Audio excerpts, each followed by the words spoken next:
It is a program for the most severe mental illness cases in our community. Assisted outpatient treatment, or AOT, is ordered by a judge for those who are caught in a cycle of hospitalization, homelessness, or incarceration.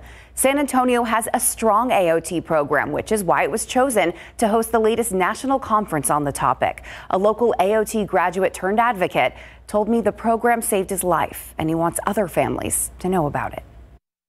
Eric Smith began his life as a talented and gifted student, but severe bipolar disorder took over in his teenage years. Fast forward through a bout of addiction, which was co-occurring with severe mental illness. He was eventually living out of his car, dealing with episodes of psychosis. I was arrested for a low-level offense where I was in jail for a month without any treatment for my diagnoses. That's when Bexar County probate judge Oscar Kazin stepped in. Gets me transferred here to the San Antonio State Hospital where I'm stabilized, and then immediately after stabilization, I was stepped down into assisted outpatient treatment. Assisted outpatient treatment, or AOT, is a court-ordered program for people like Smith with severe mental illness. People like me who couldn't perceive reality, couldn't perceive our own illness, couldn't understand our need for treatment, couldn't understand the danger that I was putting myself in. Smith says its success lies in what's called the black robe effect. It uses the added accountability layer of a judge to make sure that the team itself, that's the psychiatrist, social worker, nurse, and so on,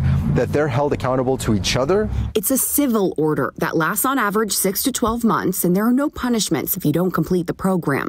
Smith says AOT saved his life, so he travels to share his story at events like the National AOT Symposium that was held last month right here in San Antonio. We got to hear from judges around the U.S., stakeholders around the U.S., family members who are just begging to find out how can we get an AOT program in our area around the U.S. like we have here in San Antonio. Though 47 states have adopted AOT programs, there are still some people who oppose it, claiming it's forced treatment. I can clearly state that I was never forced to do anything I didn't want to do.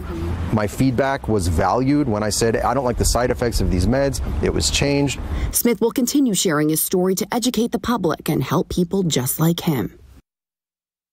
So once the AOT program ends, the patient is immediately transitioned to other services within the community, setting them up for success. Smith has now gone back to school to get his master's in social work, and he's already working with people experiencing homelessness.